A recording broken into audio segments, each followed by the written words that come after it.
Hello YouTube and welcome back to the channel outside the target demographic. Today I'm going to be showing you a way that you can add a little bit of personalization to your Swiss Army knife collection. Let's get started. So in some of their higher models, or ones that include the plus scales, they're going to have a couple additional notches for storing some onboard tools.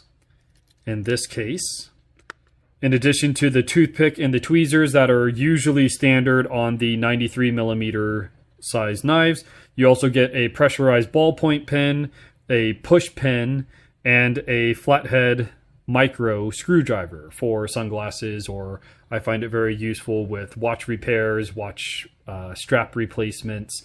I've had the screw in my glasses disappear on me, and that has come in handy for that. But what I've learned to do is on the nail nicks, the part that you would use to pull the tool out of the scale, I've started painting them a different color from the stock gray. That's the grandfather clock. Everyone should have one. From the stock gray and the, we'll call it yellow color. The benefit of that is twofold. One, it makes your tool look a little bit more customized to your personal preference. You can buy these tools, I believe, as of last year in whatever color you like, but this is a way that you can have a infinitely customizable color set. Additionally, if you have a number of these knives, as I do, instead of remembering the location of which one goes where, you also have the benefit of color coordination. So as an example, we have the tweezers stored here. Here's a neat trick too. In your tweezers, you can store a wadded up section of steel wool. Great for starting fires or small polishing jobs. You can compact it pretty good, give it a twist. It stores inside the tweezers pretty well. If you lose it, it's no big deal, but if you have a lighter that runs out of fuel or something like that, you are more likely to be able to start a fire. It doesn't really cost you anything. So we've seen what the gray on red standard color scheme looks like. And in low light, that's what we got going on. I'm going to roll in one that has been painted.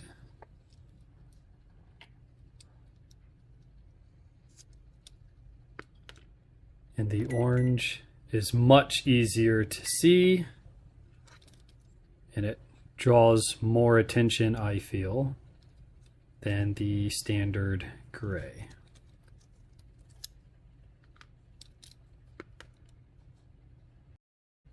The other benefit is if you have some glow-in-the-dark paint, this is stuff that I found at Dollar Tree of all places. It was during Halloween. Can't really go wrong with that.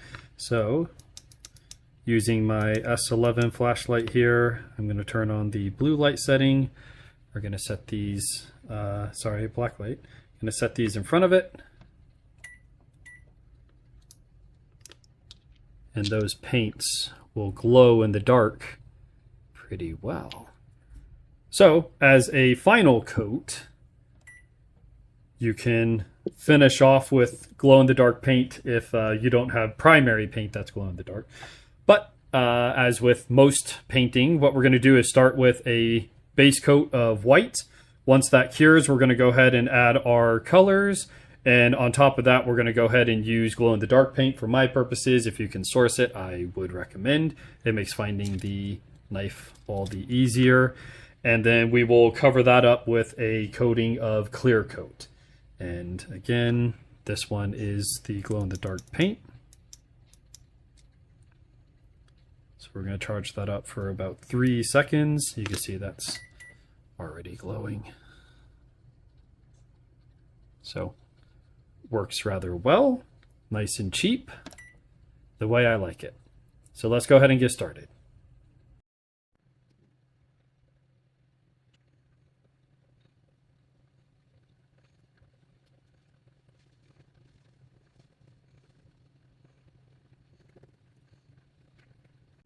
So we went ahead and did a single coating on each one of those. As long as the coat seems pretty evenly applied, we should be good to go. So I'm going to let those sit for a bit.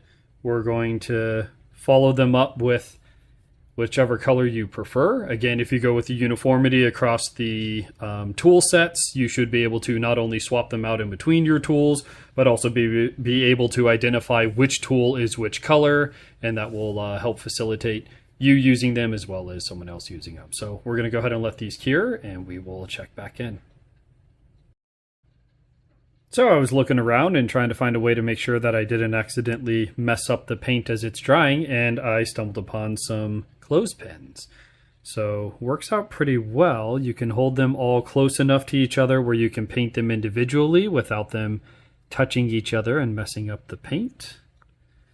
You can keep track of all of these small guys without losing them, and you can adjust it and get to whatever angle you need to do without getting anywhere near touching the paint itself. Works pretty well, especially with the pen. You've got a little rounded portion here that will grip the pen a lot better. What I find is there's a hump built into the toothpicks that will act as a friction hold for them inside of the scales. And as you can see, this one's wobbling until I get that friction hold to hold it in place. And it seats pretty well. So we're going to go ahead and let these continue to dry. So here we have the first base coat. We're going to go ahead and apply the primary colors to them and see how they turn out.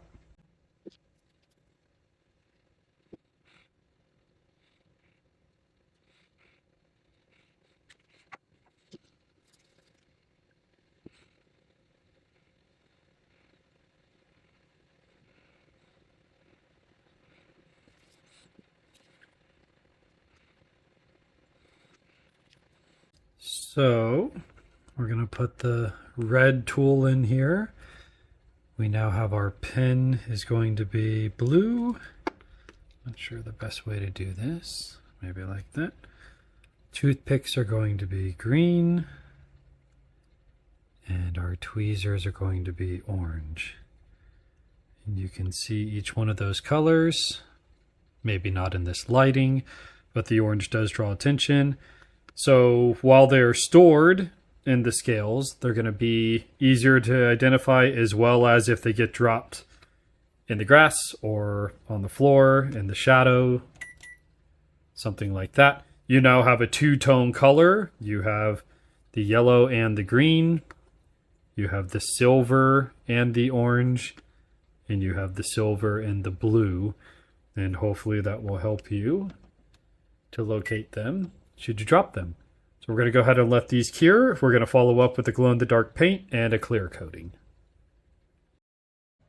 So here we have the first coat on each one of the colors. The orange, the green, and our blue. And I'm having them hang over so you can see how well they stand out against colors you're probably going to see out in nature. Looks pretty good. We're going to go ahead and start applying the glow-in-the-dark paint and see how they turn out.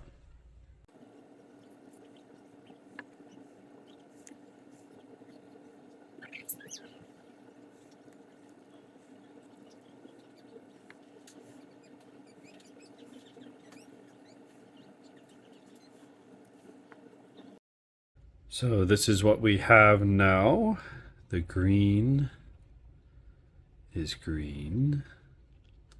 The orange is orange. And the blue stands out pretty well, and the green and the orange. So it gives you a little bit of customization, helps you identify the tool set, and I guess we'll find out. Under a black light, it really illuminates. You can see I used the clear glow-in-the-dark to paint the scales as well. That's what the yellow flecks there are. We're going to go ahead and charge this up a bit.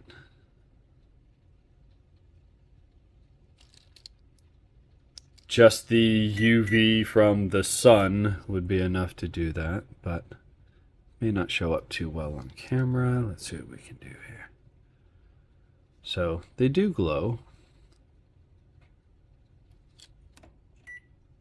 if you use the glow-in-the-dark paint. Since these are essentially a clear coat, I think I'm done. The concern that you run into is the more layers of paint you add to it, the more you're going to provide something to chip that paint off. You're going to make the layer too thick. So I want to keep it thin. But as you can see, we have blue for the pen, green for the toothpick, and orange for the tweezers. And that is in contrast to, let me see where I moved it to. This is a well-used, well-loved SD Classic. So you have the gray of the toothpick, sorry, the yellow of the toothpick, and the gray of the tweezers that stand in contrast against the body, like that. So instead of the gray and the... So I appreciate you guys stopping by. As always, this is outside the target demographic. Any questions, comments, concerns you have, go ahead and leave them in the comments section below. I enjoy hearing from you guys. And until the next video, I'll catch you in the next one.